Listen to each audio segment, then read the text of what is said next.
누가복음 9장 44절에서 48절, 제가 가진 성경으로는 신약 성경 108쪽에 있습니다.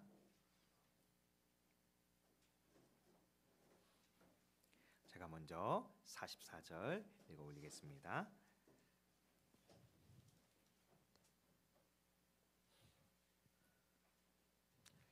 이 말을 너희 귀에 담아두라. 인자가 장차 사람들의 손에 넘겨지리라 하시되, 그들이 이 말씀을 알지 못하니 이는 그들로 깨닫지 못하게 숨긴 바 되었음이라. 또 그들은 이 말씀을 묻기도 두려워하더라. 제자 중에서 누가 크냐 하는 변론이 일어나니 예수께서 그 마음에 변론하는 것을 아시고 어린 아이 하나를 데려다가 자기 곁에 세우시고 같이요. 그들에게 이르시되, 누구든지 내 이름으로 이런 어린아이를 영접하면 곧 나를 영접함이요, 또 누구든지 나를 영접하면 곧 나를 보내신 이를 영접함이라. 너희 모든 사람 중에 가장 작은 그가 큰 자니라. 아멘. 몇 해 전에 단기 선교를 다녀온 적이 있었습니다. 인도네시아에 단기 선교를 갔었는데요. 사람들의 시선에서는 우리가 단기 선교를 가는 것을 이해하지 어려웠을 것입니다. 수많은 예산을 준비해서 6시간이라는 비행 시간을 타고 인도네시아라는 지역에 가서 그 교회와 또 그 지역의 이웃들을 섬긴다는 것이 사람이 계산하는 것으로는 이해하기 어려웠을 것입니다. 그러나 그곳에서 선교를 하는 중에 한 자매를 만났는데요. 그 자매의 삶의 이야기를 듣고 또 그 자매가 어떻게 신앙적으로 살아가려고 하는가를 나누는 것을 들으면서 성도의 삶이 무엇인가, 하나님 기뻐하는 그리스도인의 삶이 무엇인가를 다시 한번 되돌아보게 되었는데요. 그 자매는 이 인도네시아에서도 이 산간 지역에 있는 이 산간 부족 사람 중에 한 사람이었어요. 근데 그 자매가 예수님을 믿게 되고 또 공부를 하고 나서 내가 인도네시아의 사람들을 섬기는 사람이 되어야겠다, 이런 마음을 품었다고 해요. 그리고 나서 이 도시에 어려운 사람들이 사는 마을로 가서 그곳에서 유치원을 개설하고 또 초등학교를 세우고, 이 한 자매가 유치원과 초등학교와 중학교와 많은 아이들을 섬기는 것을 그 사역의 현장에서 바라보면서 한 사람이 예수님을 믿고 나서 그 변화를 통해서 하나님이 어떻게 마을을 변화시키는가를 바라보게 되었습니다. 그러나 그 믿음의 삶이 항상 어려운 일이 없고 문제가 없고 잘 되는 것만은 아니었어요. 그 자매에게는 한 가지 아픔이 있었는데요. 자신은 예수님을 믿고 또 자신이 세운 유치원과 학교에서는 수많은 아이들이 예수님께 돌아와서 예배를 드리게 되었는데, 자신이 살고 있는 그 산간 부족 가운데 교회가 있기는 하지만 그 교회에서는 예수님을 믿지 않고 마술을 섬기는 이 목사님이 계셨다는 이야기를 듣게 되었어요. 그래서 저에게 요청한 것은 그 교회에 가서 복음을 전해 주셨으면 좋겠다라는 말씀을 하는 거예요. 그런데 그 부족이 있는 산간지대를 가기까지는 꼬박 하루가 걸려서 가야 했어요. 사실 가는 길이 순탄하지는 않았거든요. 가다 보면 이 토바호수가 있는 이 계곡을 따라서 이 산 위를 올라가야 하는데요. 우리나라처럼 도로가 잘 깔려 있는 곳이 아니라 이 자갈들이 있는 이 비포장 도로였어요. 그런데 옆에 가드레일도 없고 조금만 방향을 잃어도 이 차는 벼랑으로 떨어지게 되는 거였거든요. 그런데 차를 타고 가다가 제가 과일을 좋아하니까 인도네시아에 과일이 많거든요. 길을 가다가 과일을 사려고 차를 잠깐 세웠는데 내려서 차를 봤는데 앞 타이어가 찢어져 있는 거예요.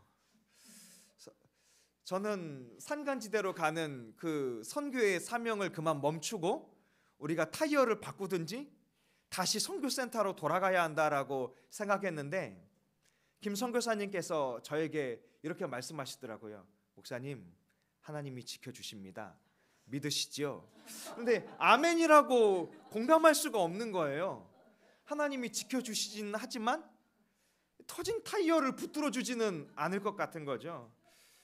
그런데 저만 안 가면 되는데 그것이 아니라 20여 명의 선교 대원들이 함께 가는 길이었기 때문에 멈추지 못하고 그곳에 갔거든요. 그날 밤이 되어서 집회를 하는데 불이 없어요. 그래서 저희 포장마차에 가면 이런 노란 전등이 있잖아요. 그거를 간신히 산 이 나무 곳곳에 연결을 해서 예배를 드릴 수 있는 불빛을 만들었어요. 의자가 없어서 바닥에 이 비닐을 깔고 또 포장마차에 가면 이 플라스틱 의자 있잖아요. 그걸 또 어떻게 몇 개를 구해 왔더라고요. 그리고 나서 목사님, 집회를 하시기 전에 저녁을 드시고 하시지요 라고 해서 어떻게 제가 좋아하는 음식을 알았는지 산에서 풀어놓고 키우는 닭을 닭도리탕으로 요리를 해서 주셨더라고요. 그런데 그 닭을 씹을 수가 없었어요. 너무 산을 잘 돌아다녀서 제가 정말 닭을 좋아하는데 살점이 뜯어지지를 않았어요. 그러나 저녁을 맛있게 먹고 집회를 하는데 정말 저희가 전심으로 예배를 드렸거든요. 지금 저희 교회에서 예배 드리는 것은 길어야 1시간이잖아요. 그곳에서 1시간이 넘도록 찬양을 드리고 또 말씀을 3번 전해야 했거든요. 왜냐하면 제가 한국말로 전하면 그 인도네시아 선교사님은 인도네시아어로 이것을 통역해 줘야 했고 부족이니까 또 그 출신이 산간 지역의 부족 언어로 바꿔서 통역을 해줘야 했거든요.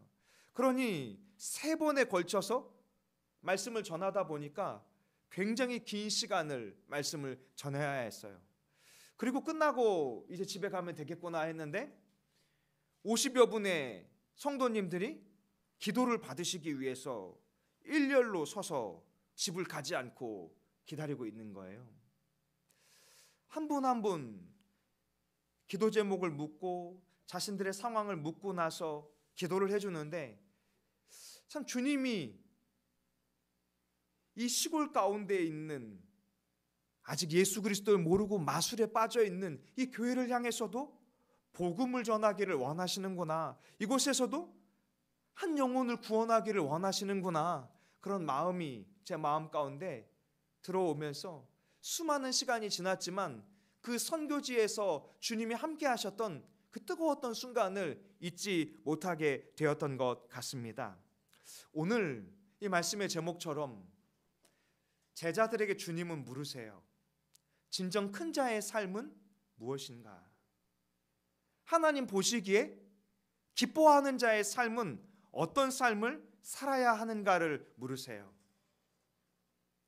오늘 말씀 가운데 주님은 영광도 있지만 고난도 같이 있다라고 가르쳐 주기를 원하시는 거예요. 특별히 제자들은 예수님의 이름으로 나아가서 병든 사람을 고치고 귀신들을 물리치면서 하나님의 복음의 능력이 어떠한 것인가를 이스라엘 곳곳의 사람들에게 나타내었습니다. 그리고 그들은 변화산 가운데에서 예수님이 어떻게 변모하시는지, 하나님의 영광이 예수님에게 어떻게 나타난지도 경험하였어요. 변화산에서 내려와서 더러운 귀신 들린 자가 한 아버지의 아들을 괴롭게 하는 것을 예수님께서 어떻게 회복시켜 주시는지도 바라보았습니다. 그런데 그때 예수님이 제자들에게 말씀하시는 것은 인자가 고난을 받아야 한다는 거예요. 왜 영광스러운 하나님의 놀라운 영광을 보여주시고 난 다음에 예수님은 고난에 대해서 이야기하실까요? 제자들은 예수님의 말씀을 받아들이기 어려웠습니다. 그래서 제자들은 이 말씀을 45절에 보면 알아듣지 못하고 깨닫지 못하였다라고 고백하고 있거든요. 그러나 주님은 44절에 말씀하시기를 이 말을 너희 마음에 담아두어야 한다. 인자가 장차 사람들의 손에 넘겨질 것이다. 마태복음에서는 인자가 죄인들의 손에 팔리게 될 것이다 이렇게 말하고 있는 거죠. 예수님이 이렇게 능력이 뛰어나신 분이고 이렇게 하나님의 영광을 나타내시는 분인데 이분이 어떻게 고난을 받을 수 있을까? 이분이 어떻게 사람들에 의해서 죽임을 당하게 될 것인가? 제자들은 받아들이기가 어려웠던 것입니다. 사실 제자들이 원했던 예수님은 이런 하나님의 영광을 나타내면서 로마의 군대를 물리치고 그 마을에 있는 수많은 유대인들에게 예수님의 능력을 나타내 주기를 원하였던 거예요. 그러나 예수님이 이 땅에 오신 이유가 무엇입니까? 예수님은 고난을 받으러 오셨어요. 십자가를 지러 오셨어요. 십자가에서 자신의 생명을 우리를 위해서 내어주기 위해서 오셨어요. 제자들에게는 예수님의 죽음이 받아들이기 어려운 절망으로 느껴졌을지 모르지만 예수님이 죽어야만 우리의 죄가 용서함을 받는 거예요. 사람은 누구나 다 죄를 짓잖아요. 그것이 꼭 세상의 법이 말하는 나쁜 행동은 아니라 할지라도 우리는 때로는 우리의 마음 가운데 미움도 싹트고 욕심도 싹트고 또 서운한 마음도 싹트고 화나는 마음들도 불쑥불쑥 올라오잖아요. 주님은 우리에게 말씀하시기를 단 한 가지의 죄만 있다 할지라도 우리는 죄인일 수밖에 없다라고 말하고 있어요. 우리가 학교에서 과학 시간에 보면 이 검은 잉크를 이 비커에 담긴 깨끗한 물 속에 한 방울만 떨어뜨려도 그 물은 깨끗한 색을 잃어버리고 말잖아요. 이처럼 죄가 우리 가운데 영향을 미치는 것에 대해서 우리는 우리의 힘으로 우리의 스스로 해결할 수 없기에 예수님께서는 인자가 십자가에서 고난을 받아야 한다라고 말씀하고 있는 것입니다. 그러면서 제자들에게도 이 말씀을 마음에 새겨두라라고 하신 이유가 있어요. 예수님이 우리의 죄를 용서해 주시기 위해서 십자가에서 죽으시는 것은 맞지만 예수님을 믿는 예수님의 제자들도 예수님이 걸어가신 그 믿음의 길을 걸어가야 한다라고 말씀하는 것입니다. 예수님을 믿는 것으로 끝나는 삶이 아니라 예수님을 믿음으로 인해서 이제 하나님의 자녀의 삶이 시작되는 것이다라고 우리에게 가르쳐주고 있는 것입니다. 이스라엘 백성들이 애굽에서 나와서 광야를 지나서 가나안 땅에 들어가게 되었는데요. 이스라엘 백성들은 가나안 땅에 들어가는 것으로 목적이 끝났다라고 생각했어요. 그러나 하나님은 이스라엘 백성들을 가나안 땅에 들어가는 데에 목적이 있는 것이 아니라 그 과정과 가나안 땅에서의 삶을 통해서 오직 하나님을 경외하는 삶을 살기를 원하셨던 거예요. 오늘 우리의 삶 가운데에도 우리가 예수 그리스도를 믿게 하시고 우리에게 영원한 생명을 허락해 주신 줄로 믿습니다. 그런데 구원받은 우리를 이 땅에 남겨두신 이유가 무엇일까요? 제자들을 예수님께서 십자가에서 죽으시고 부활하시고 하나님 보좌 우편으로 가시면서 제자들을 이 땅에 남겨두신 이유가 무엇일까요? 너희는 아버지와 아들과 성령의 이름으로 세례를 베풀고 주의 말씀을 가르쳐 지키게 하라. 내가 세상 끝날까지 너희와 항상 함께 하리라 라고 약속해 주셨잖아요. 우리가 학교에 가서 직장에 가서, 가정에 가서 예수 그리스도의 제자된 삶을 살아내라라고 우리에게 말씀해 주고 있는 것입니다. 서두에 나눴던 선교지의 이야기처럼 왜 이 땅에서 안정되고 평화롭게 잘 살 수 있는 사람들이 그곳에 가서 복음을 전하고자 했을까요? 특별히 이번 주에는 저희 노예 시찰회에 가서 시찰회에 속해 있는 지역교회의 상황들을 듣게 되었어요. 마음이 조금 아팠던 것은 저희 시찰회에는 20개의 교회가 소속되어 있거든요. 그런데 20개의 교회 중에서 10개가 넘는 교회가 언제 없어질지 모르는 미자립 교회의 상태였다라고 보고를 하는 것을 듣고 참 마음이 아팠어요. 이 얘기를 듣는데 제 마음 가운데 우리가 더 이상 동역하지 않고 10년이 지나면 그 교회들의 모습은 어떻게 되어 있을까라는 생각을 하였을 때 마음이 너무 아프더라고요. 주님은 우리를 구원하기 위해서 생명을 내어주셨고 또 믿음의 선배들은 자신의 삶을 내어주며 그 잃어버린 한 영혼 한 영혼을 구원하기 위해서 힘쓰고 있는데 어쩌면 우리의 마음이 나만 잘 되면 되지, 내 삶만 안정되면 되지, 우리 교회만 든든하게 세워가면 되지, 이런 마음을 품고 살아간다면 과연 오늘 말씀의 제목처럼 하나님 보시기에 기뻐하는 자의 삶을, 큰 자의 삶을 진정 살아갈 수 있겠는가, 다시 한번 마음에 이 말씀을 부딪히게 되었던 것입니다. 오늘 46절의 말씀은 이렇게 말해요. 제자 중에서 누가 크냐 하는 변론이 일어났다. 성경의 원문의 의미는 이런 거예요. 누가 하나님 나라에서 최고 대우를 받아야 하는가? 이 논쟁을 제자들끼리 왜 하고 있을까요? 내가 더 최고 대우를 받아야 한다라고 생각하고 있는 거예요. 변화산에 올라갔던 베드로가 나는 특별히 예수님과 함께 그 하나님의 영광을 보았는데 내가 최고 대우를 받아야지. 야고보가 또 많은 제자들이 주의 이름으로 놀라운 표적을 일으켰으니 내가 하나님의 최고 대우를 받는 것이 합당하지, 이런 생각들을 했던 것입니다. 이 마음들이 우리의 마음 가운데에도 불쑥불쑥 일어날 수 있지만 그런 마음을 갖지 않기를 원합니다. 주님은 우리에게 이렇게 말씀하세요. 누구를 가장 정성스럽게 섬겨야 하는가? 내가 어떤 대우를 받을 것인가가 중요한 삶이 아니라 내가 누구를 섬길 것인가를 바라보는 것이 그리스도인의 삶이다, 진정 하나님 나라의 큰 자의 삶이다라고 설명해 주고 계신 것입니다.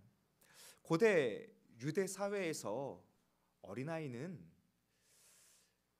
존중받아야 하지만 존중받지 못하는 삶을 살게 되었던 것 같아요. 특별히 오병이어의 기적에서 몇 명이 그 보리떡 5개와 물고기 2마리로 배부르게 먹었는가를, 그 숫자를 셀 때에도 어린아이의 숫자는 세지 않았잖아요. 그런 것처럼 이 어린아이에 대한 인식이 잘 없었던 것 같아요. 그런데 그때 예수님께서 누가 크냐 이렇게 생각하고 있는데 크다라고 생각할 수 없는 어린아이 하나를 무리 가운데 세우게 하십니다. 그러면서 주님은 말씀하시기를 48절에 누구든지 내 이름으로 어린아이 하나를 영접하는 것이 나를 영접하는 것이다, 이렇게 말씀합니다. 제자들은 예수님과 함께 능력을 나타내고 예수님과 함께 영광을 받기를 원했어요. 그런데 예수님은 반대로 그것이 아니야, 그것은 믿음의 삶이 아니야, 내가 인정받고 내가 높아지는 삶은 믿음의 삶이 아니야, 오히려 믿음의 삶이라는 것은 내가 믿음으로 말미암아 누구를 향해 영접하러 나아갈 것인가, 그것을 볼 수 있어야 한다라고 말씀하고 있는 것입니다. 세상의 왕처럼 높임을 받고자 하고 왕 곁에 있는 신하들처럼 내가 왕에게 잘 보여서 내 힘과 권력을 소유해야겠다, 이런 마음은 참된 제자의 삶이 아니야 라고 제자들에게 가르쳐주고 싶으셨던 거예요. 그러면서 이 어린아이를 영접하는 것이 얼마나 귀한 것인가를 설명하시기를, 이 어린아이를 영접하는 것은 바로 예수 그리스도를 영접하는 것이다. 예수 그리스도를 영접하는 것은 예수 그리스도를 보내신 하나님을 영접하는 것이다 라고 말씀합니다. 그러면서 또 다른 병행 구절에서는 소자 하나도 실족하게 해서는 아니 된다라고 말씀하고 계세요. 바로 그리스도인의 삶은 한 영혼을 잃어버리는 삶이 아니라 한 영혼을 예수 그리스도의 이름으로 영접하여 예수 그리스도의 복음과 사랑으로 구원하는 삶인 줄로 믿습니다. 다니엘서에서 다니엘은 이런 고백을 했잖아요. 한 영혼을 구원하는 자 온 천하를 얻은 것과 같은 것이다. 주님은 동일하게 말씀하고 있는 거예요. 그런데요, 이 어린아이가 사실은 사랑스러울 만한 사람을 나타내는 의미는 아니에요. 우리가 어린아이 하면 어떤 생각이 있죠? 순수하고 예쁘고 라고 생각할 수 있지만 저희 자녀가 3명이잖아요. 꼭 저희 자녀들이 그랬다라고 하는 것은 아니지만 그렇게 순수한 것만 같다라는 생각이 들지는 않을 때가 불쑥불쑥 있어요. 여기서 말하는 어린아이는 죄가 없는 상태, 순결한 상태를 나타내는 의미가 아닙니다. 세상이 인정해주지 않는, 세상이 알아주지 않는, 세상에서 높임을 받지 않는 자, 사실 그 자가 누구일까요? 예수 그리스도. 여러분, 이사야서의 말씀에 보면 예수 그리스도는 고운 모양도 없고 풍채도 없고 우리가 보기에 흠모할 만한 아름다운 것이 없더라, 이렇게 말씀합니다. 우리가 가끔 예수님의 그림을 누가 그린 것들을 이 인터넷을 통해서 볼 때 굉장히 아름다운 모습을 하고 있잖아요. 그러나 실제 유대 사회에 오신 예수님의 모습은 저보다 더 피부가 검하고 머리도 더 곱슬머리고 풍채도 없고 흠모할 만한 것이 없다는 거예요. 근데 단순한 외모만이 아니라 유대인들은 예수님을 받아들이지 못했죠. 왜요?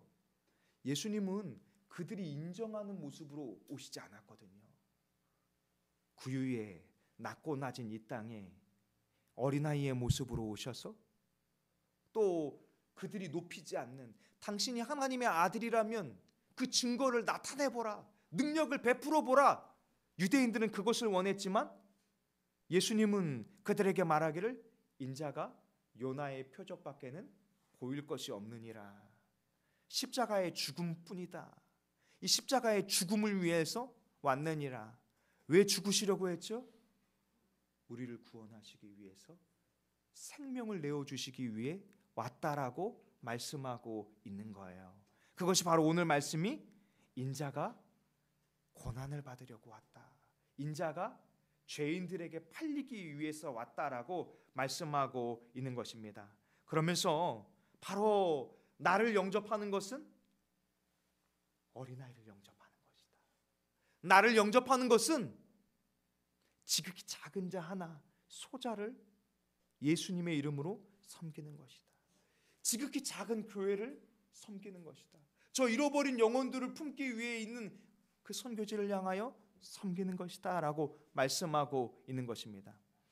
왜 우리 동역하고 있는 안선교사님과 유선교사님이 그 필리핀의 빈민가에 가서 그들의 집을 리모델링 해주려고 하실까요?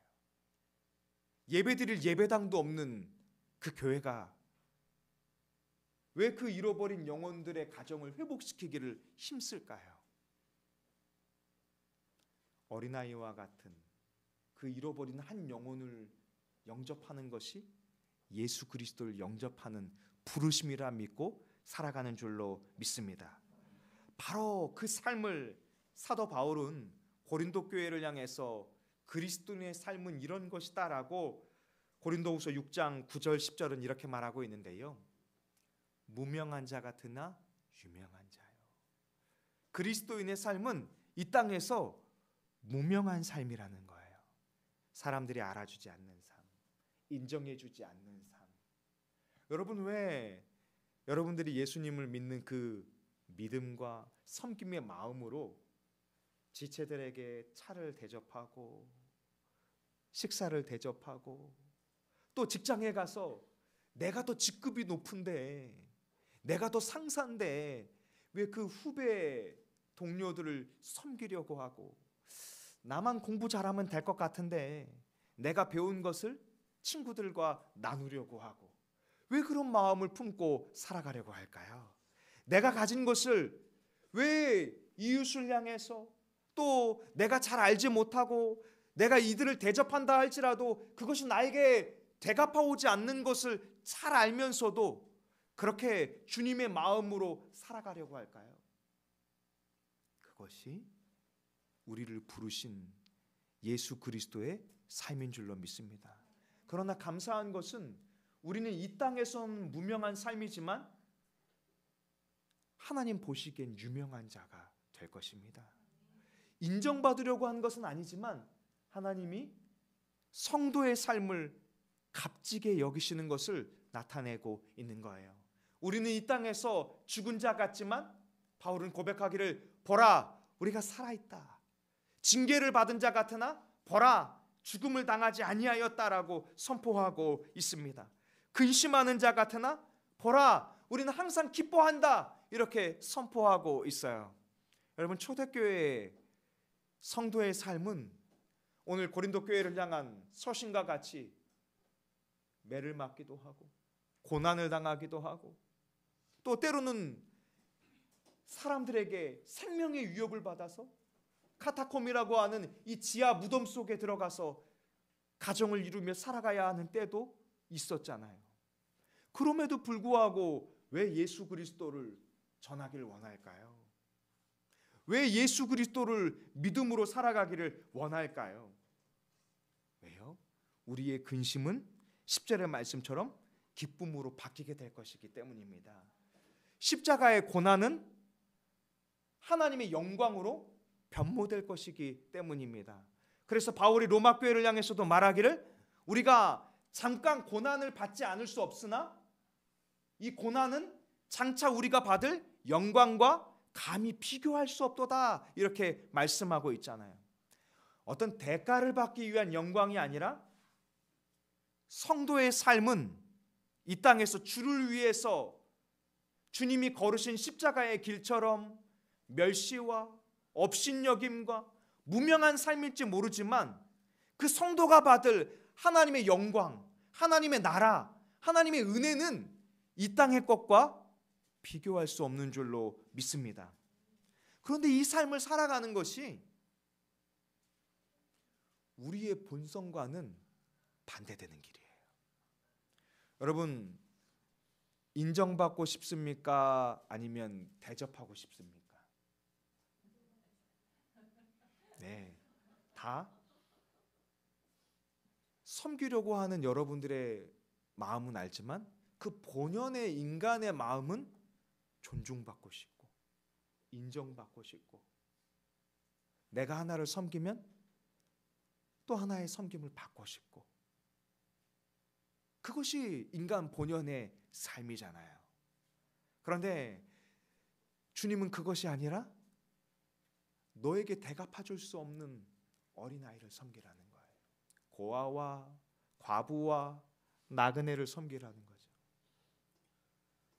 저 먼 타국에 있어서 우리가 매일매일 기도하고 또 재정적으로 동역하고 섬겨도 대갚음 받을 수 없는 그 어린아이와 같은 교회와 선교지를 섬기라고 하시는 거죠. 누구를 위해서요?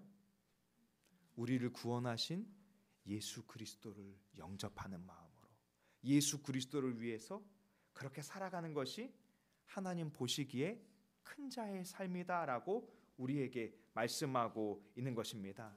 그리고 그 길은 나의 본성을 부인하는 길. 그래서 바울은 갈라디아 교회를 향해서 말하기를 자기를 부인하고 십자가의 길을 걸어가야 한다라고 말씀하고 있는 것입니다. 그런데 제자들은 오늘 그 주님의 인자의 고난 앞에서 영광만을 보기를 원했잖아요. 여러분, 제자들의 삶이 영광을 쫓다가 어떻게 변하고 말았습니까? 예수님께서 십자가에 못 박히시던 때에 제자들은 모두 도망치고 말았잖아요. 여러분, 성도의 삶 가운데 축복만 받고 모든 문제가 해결되고 내가 예수님 믿었더니 공부도 잘하게 되고 돈도 많이 벌게 되고 직장도 잘 얻게 되고, 여러분 이렇게 생각한다면 제자들이 그 십자가 고난 앞에서 나가 떨어졌던 것처럼 여러분도 온전히 믿음의 삶을 살기 어려울 것입니다.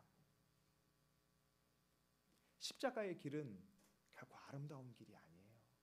우리가 차고 있는 십자가의 목걸이는 아름다울 수 있지만 예수님이 걸으신 십자가의 길은 외로운 길이고 고난의 길이고 어려운 길이에요.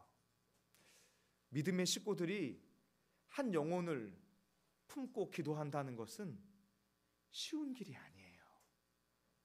왜냐하면 예수님처럼 그 영혼은 흠모할 만한 것이 없기 때문입니다. 그러나 주님의 마음으로 한 영혼을 마치 어머니가 아이를 뱃속에서 잉태하는 것처럼 바울은 그렇게 비유했잖아요.